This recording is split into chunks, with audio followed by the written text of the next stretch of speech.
And this is our last speaker too. And after that, we have vote of thanks by Jack. Sorry, Gwen, we perceived that you left and we were sorry. So I'm glad you're here. You're here to talk to us. You are talk to our people. And we are glad to introduce you now. Ms. Gwen E. Samuel is the founder of the Connecticut Parents Union. She is an advocate for educational freedom to ensure every parent has a legal right to choose the best educational opportunity for their child regardless of race, zip code, or income level. Ms. Samuel has championed 2 historical parent empowerment bills that became law in Connecticut, including Connecticut's historical parent empowerment law in 2010, mandating majority parent school governance councils in low-performing schools, and 2011 state law that stopped the felony arrest of parents, many who enrolled their children in schools outside of their zip code for safety and quality concerns. In 2017, Ms. Samuel launched a workshop series entitled Urban Experience in Family and Community Engagement, helping teachers transition into diverse classrooms and community. Please welcome Ms. Samuel.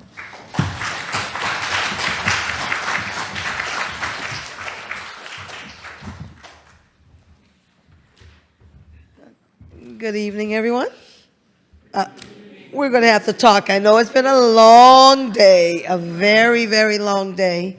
So let's all just take a deep breath because it's almost over. We heard some great information, so I'm going to take my deep breath. There's the clicker. So I'll just jump right in. We face this way. You're right. I've learned the hard way. Face this way.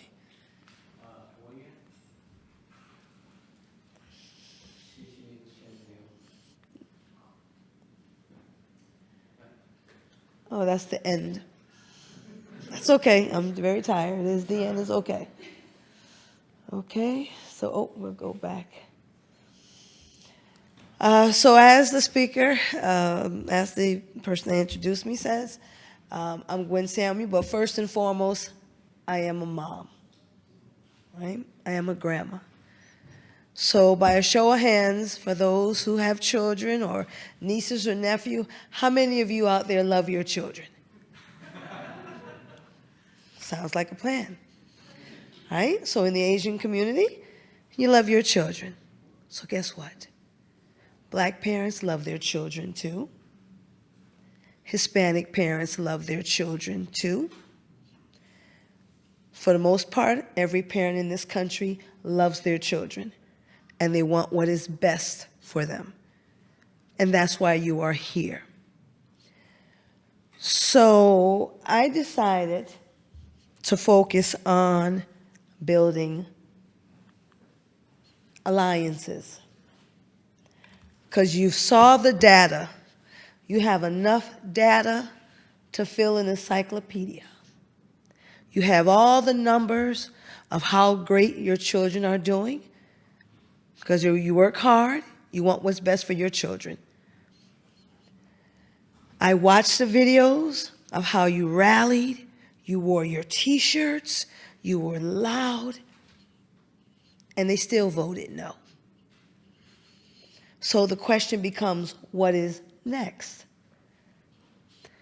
One thing government is good at doing is pitting you against me. You against Hispanics. They are professionals. If you want a professional fight, let the government get into it. And then next thing you know, we are enemies and we don't even know each other, right? Why don't I like them? Why don't they like me? Well, the government said no. The fact that they said it means you dismiss it immediately. So I looked up the quote that I wanted to share with you. And I thought it'd be fitting to share with you Bernice King. She is the youngest child of Martin Luther King Jr. and Coretta Scott King, his wife. And she states Seek out your brothers and sisters of other cultures and join together in building alliances to put an end to all forms of racial discrimination, bigotry, and prejudice. There are people of goodwill of all races, religion, and nations who will join you in common quest for the betterment of society. Right? And so that's why I am here. I met a young lady in Connecticut named Lynn Young. She's with an Asian descendant communication organization in Connecticut. We end up talking and meeting and talking about how we're joined at the hip, how we agree with more things than not. So we testified at our legislative session because she was explaining some of the issues that the Asian communities were dealing with. I saw paperwork where they wanted to know about your ancestors and your ethnicities and your ancestors from long ago, and I could not understand what did that have to do with the 26 letters of the alphabet. I had no idea why the government needed to know so much about you versus what do the children need in that classroom and how are we going to ensure that they get it. So that is why I said I wanted to work more closely with the Asian community because we are tied together in this. Because historic trauma, the things that you are experiencing, we cannot dismiss that the Black community has dealt with it as well. And other communities have dealt with other forms of discrimination and harassment. But one thing we can agree on, that race should not be the primary. As a matter of fact, I don't believe race has anything to do with the quality and safety of public education. And that is why I join with you today in hopes that we can remove, I'm focusing on the pre-K through 12. Because higher education has a whole bunch of levels. But the foundational years of children beginning as early as pre-K, 3 and 4 years old and 5-year-old, needs caring, committed classrooms of quality that value all children as human beings. So I'm talking to us about the one race, the human race, here today.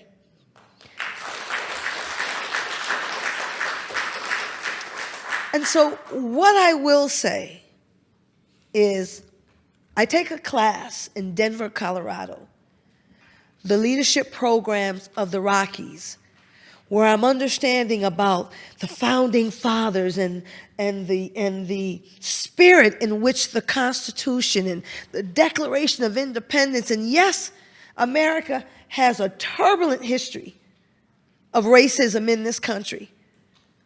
And we are still, as a country, especially the Black community, is dealing with the residue of so much hate.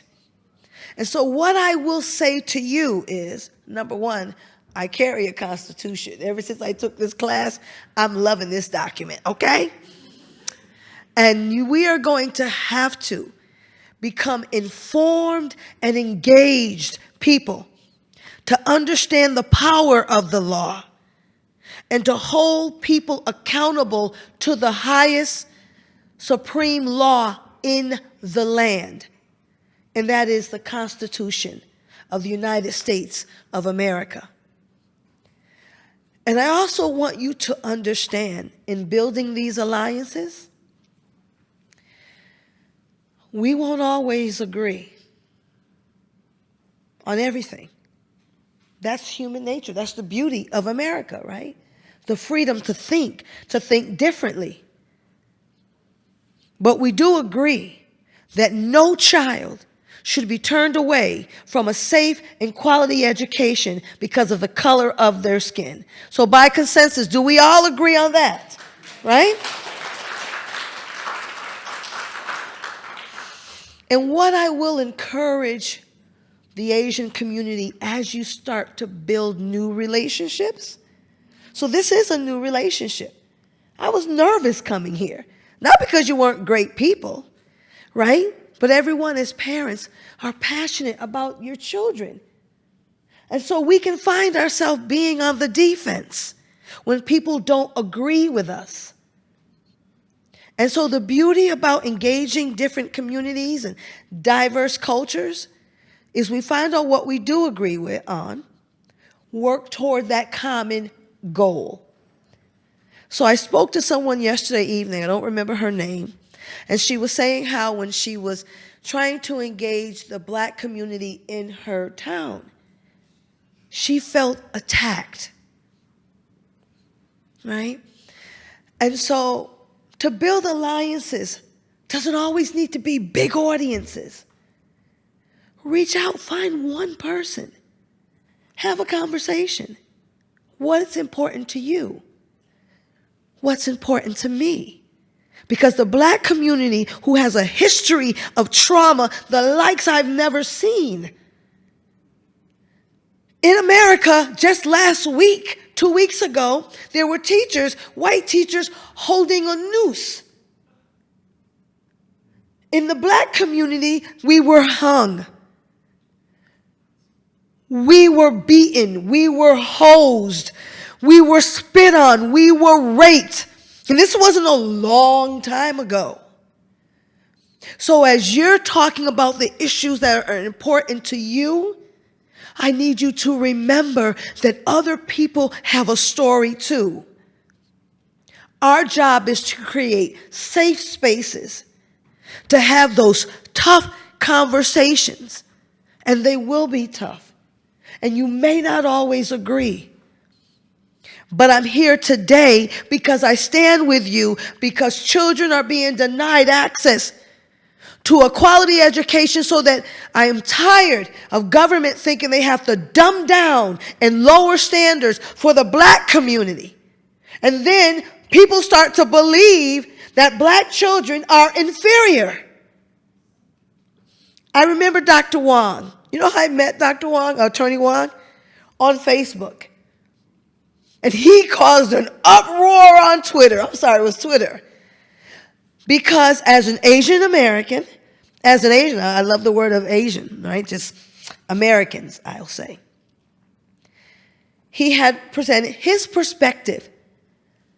And one of the things I didn't sit well, he was like, well, the Black community, he paraphrased, like didn't care for their children. And it caused a Twitter frenzy. Now, I could have just said, that guy doesn't care about Black folk. I'm not going to AACE. I did reach out to Pacific Legal and said, look, that's your client. Talk to him. But I sent him an email. I gave him my perspective. He called, we talked. That is having those tough conversations, but agreeing, caring about children is more important than the political rhetoric, the ideologies. We must protect all children. Period. Period. So I put up here, because people like to quote Martin Luther King. Yeah, people will quote him all day long. But he is quoting from a lived experience. And this is another reason why I'm here. Injustice anywhere is a threat to justice everywhere. So the fact that racial quotas are happening in Maryland, you think my heart didn't go out to him to have to explain to his daughter, to his child? She's questioning her own self-worth, her own intellect, because government said that we need racial quotas to justify, to justly educate children in the wealthiest country in the nation, full of diverse, beautiful people. I related to him because I see children of all races every day. I get calls every day. Black children wondering, are they worth something? Hispanic children wondering, are they worth something? because a government, a third-party entity who has gotten too big for its britches, who is a walking unconstitutional body, if you ask me, because no government should be able to tell you or me to put my child in harm's way. We all have a stake in ensuring that these racial quotas come out of these. For me, I'm talking about the K-12 educational system. And so I want to say thank you to the Pacific Legal Foundation, because let's just give them a round of applause. Because in Connecticut, as I'm about to wrap up, we're dealing with the same issue as Maryland in our public magnet schools. So let's focus on the word public, where taxpayers pay for them. So whether you like children or not, whether you have children or not, you pay for public education.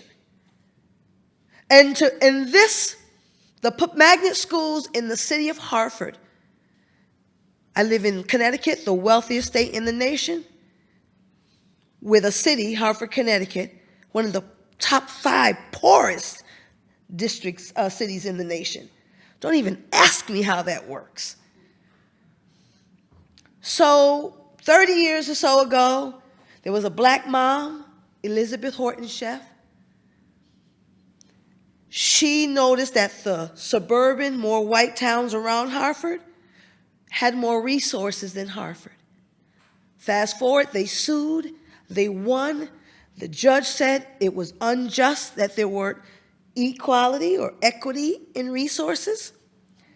So my state, which is also known as a Constitution state, go figure that one out, right? Created racial quotas in these magnet schools.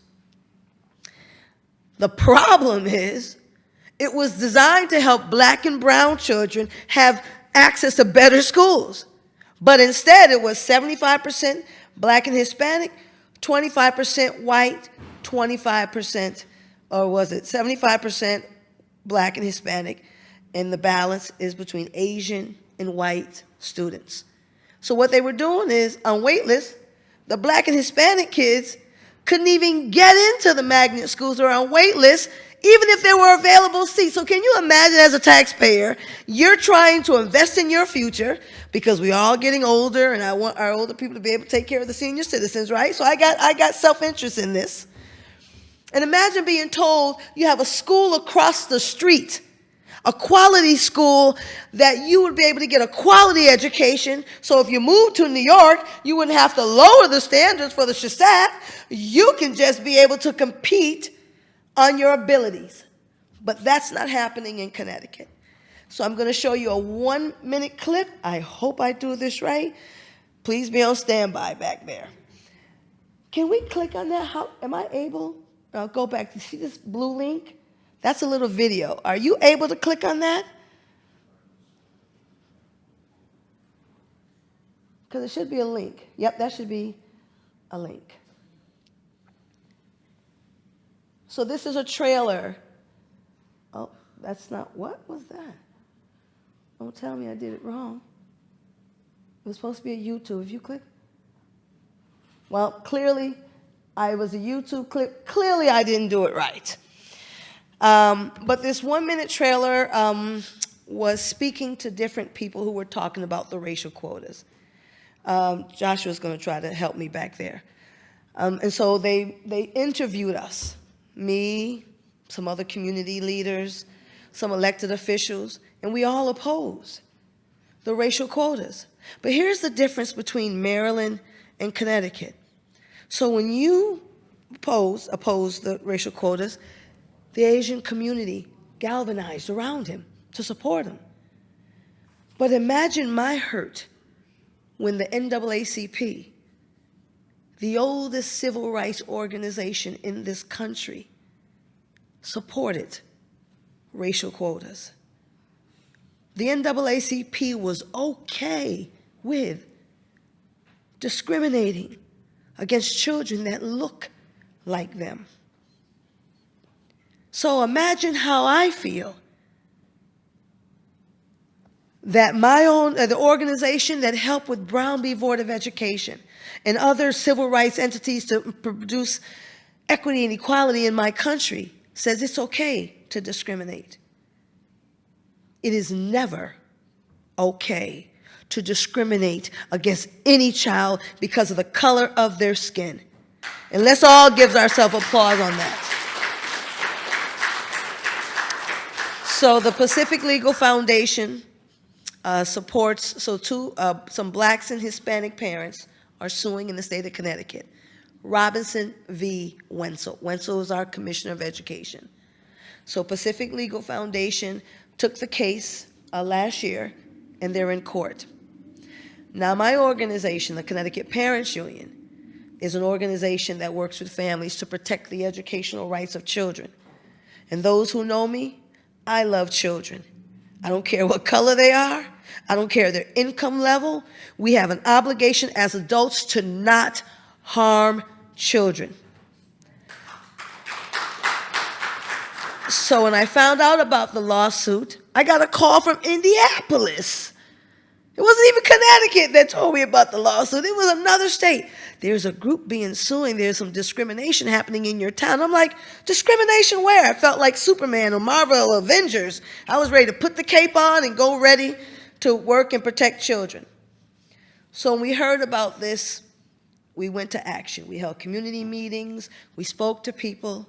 We asked Pacific Legal Foundation, would they take our case as the Connecticut Parents Union? Because I found out that it wasn't just in Hartford. 2 years ago, they passed this racial discrimination case for the whole state. If it was unconstitutional for Hartford, what makes you think it's constitutional to racial discriminate for the whole state? That's when I knew we had lost our minds. So we're going to go into this minute video, and then we'll prepare to wrap up. In the fall of 1950, my father took me by the hand, and we walked briskly to the all-white elementary school. He tried to enroll me, and we were turned down.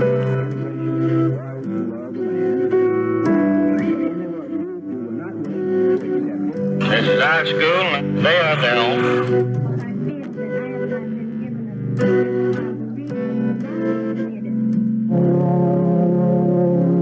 Parents wanted their child to go to the school that was literally across the street from them. This is the same thing that's happening right here in Hartford right now. My kids can't get into the magnet school. I'm like, what, is something wrong? Is there lead, asbestos? No, because they're black. They're saying we have racial quotas.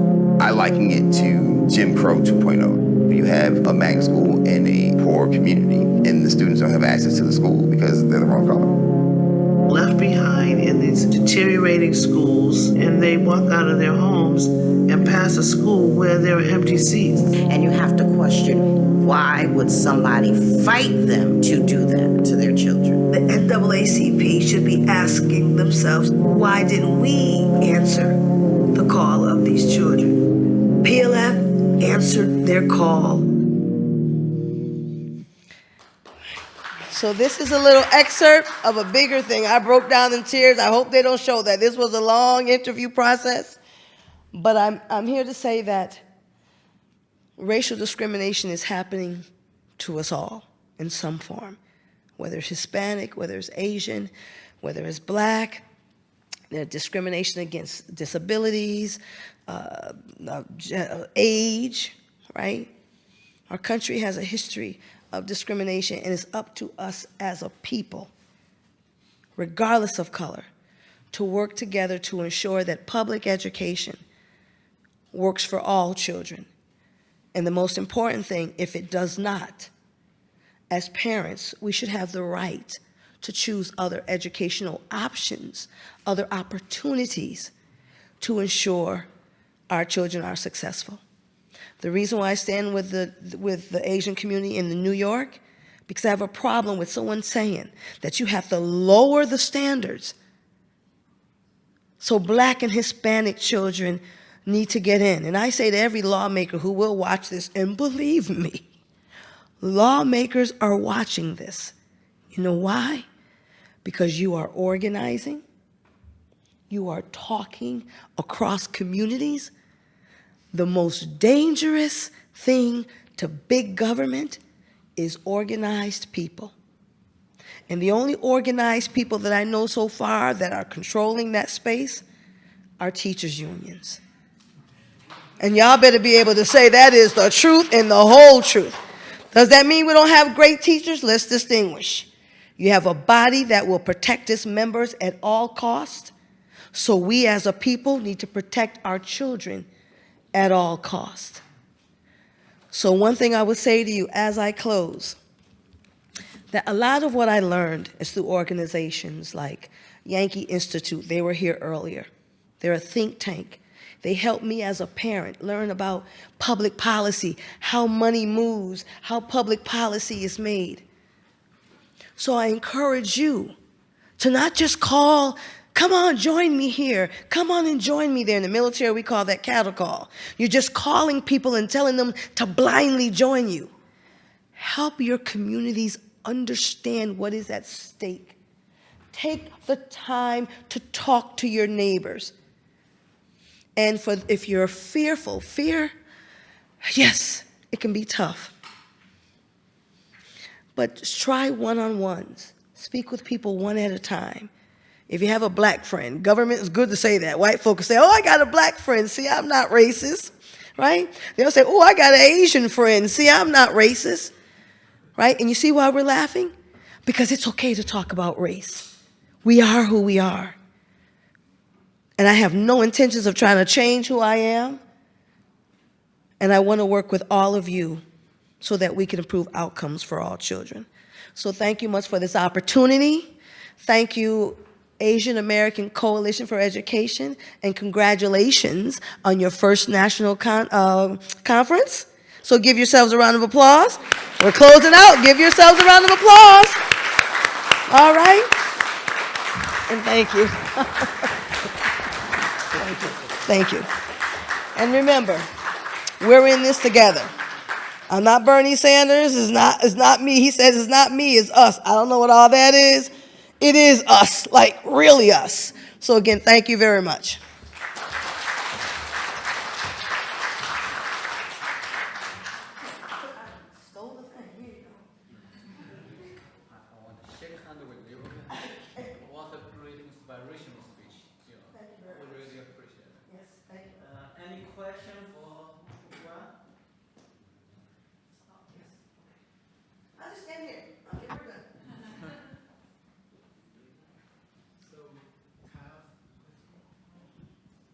I'm gonna go first. I'm Joshua Thompson. I've been mentioned a few times here. I'm from Pacific Legal Foundation. We represent Gwen.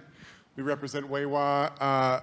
And I want to say that we couldn't do it without our clients. So, Alex, I think we have a discussion to have here pretty soon. But I'm very grateful for people like Gwen, for people like Cacagney, organizations like Cacagney, organizations like AACE, who are also our client in the New York lawsuit. And Gwen is absolutely right. We need to come together to fight racial injustice wherever it occurs. In Connecticut, Asian Americans are being benefited by the racial quotas there, but we need to stand up against racial discrimination in all forms. In New York, they are being treated differently because of their race. And anytime the government discriminates on the basis of race, it's wrong and it needs to be fought with equal force in every instance. I'm grateful for my clients. Without them, I wouldn't be able to do what I do.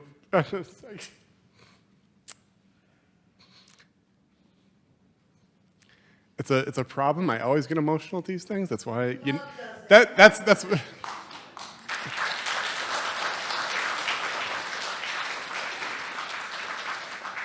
That's why no one ever asks me to speak, because I would just be a mumbling idiot up there. But I'm very grateful for our clients. They allow me to do what I love to do, which is to fight for children and the equal protection rights of all Americans. I want to say one more thank you to Gwen. She didn't mention it, but her son is out there. He's fighting for all of us. He's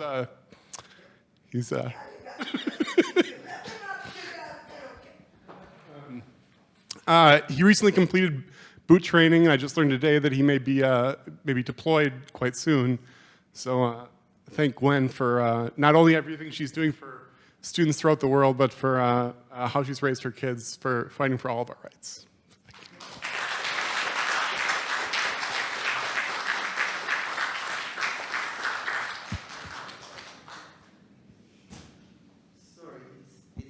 But I just want to thank the organization for allowing me to participate, because I was going to say I'm obviously not Asian, but actually somebody thought I was Indian last night, and in Singapore they thought I was from India too, and in Indonesia they thought I was Indonesian. But anyway, I'm from Africa, I'm from Sierra Leone. I've lived here since '84. But never knew much about the education system in America. I worked for the World Bank, so I worked extensively in East Asia and across Africa and a bit in Europe. So until I retired, then I started focusing. And I've learned a hell of a lot just sitting here today in terms of what is actually going on in the system, the relationships between people. And I just want to let you know that the reason I came is because where we come from in Africa, and Africa in general, we value education. We prize education. We'll give anything for education. And so when I saw this, having had a lot of experience working in East Asia and knowing a little bit about the culture, I thought to myself, I'm going to learn something. I'm going to join, even though I'm not an Asian.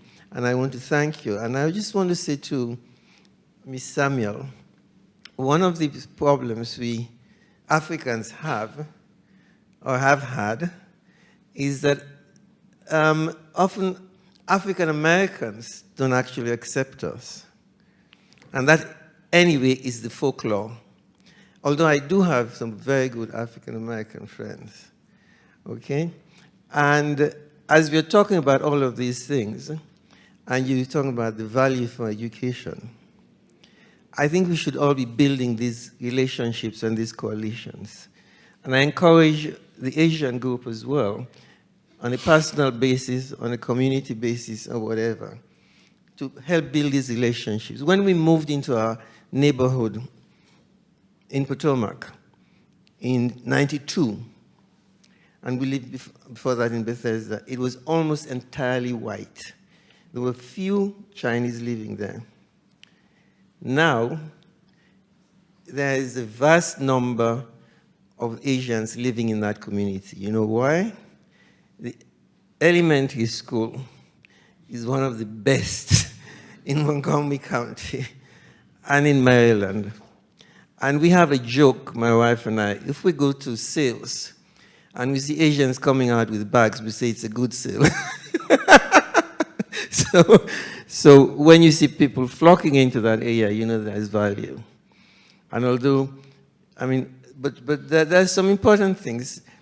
We talk about the K to 12. I encourage you to focus on that. I encourage you to focus on that. The elementary schools, some of them are excellent, and children survive. When they move to middle school and they move to high school, even the white children begin to fail when you start getting a wider catchment area. I'm a sociologist as well as an economist, so I do understand the social processes. And often people are obliged to put their children into private schools. But as you know, private schools run 30,000 and up. Many poor families don't earn 30,000 a year.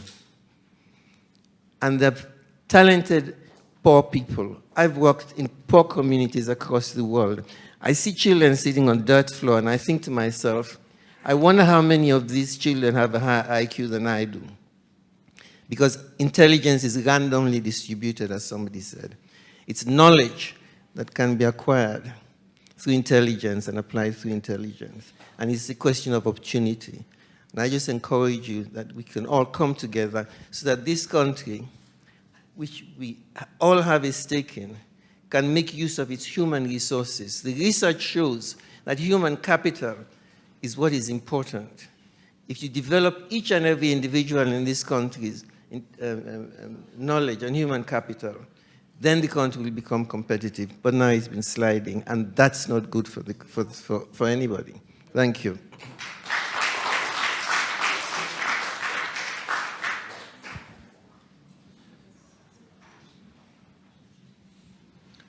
Hi, Green. Thank you very much for inspiring speech. So when did you notice the racial quota in your community, in your school? It was the best kept secret, even though in Hartford, the parents were crying. And I saw articles, but I just could not fathom that we had that in Connecticut. So we didn't know, and why we didn't know is parents had reached out. The parents were attacked.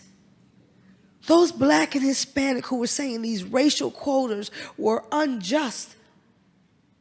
It felt like the community had turned on them for speaking up for their children. So that's why many people didn't know. And then when I got a call from Indianapolis, I'm like, where is that happening? In Connecticut? The Constitution state? That's not going to go down like that. And that's when we organized. We made a public awareness campaign. So part of your work will work on messaging, making sure that we're being inclusive, right? Because this is a united fight. And so they were attacked by the, so to answer your question, many didn't know it was happening. And then on top of that, it became a state law. So it compounded the injustice. And so that's why there are currently 2 lawsuits in the state of Connecticut. And believe me, whatever it takes to get the message out that this is unjust, it is inhumane, it is immoral. We have a morality crisis in this country when we think race is the solution to equality.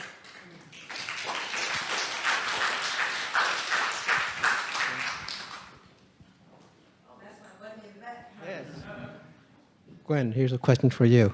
Yes. When are you going to run for governor? I will be impeached day too.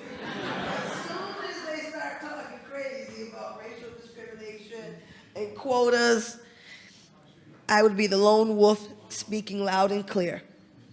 So maybe one day, and I'll let you know because I will need your vote. My name is Gwen Samuel, and I approve this message.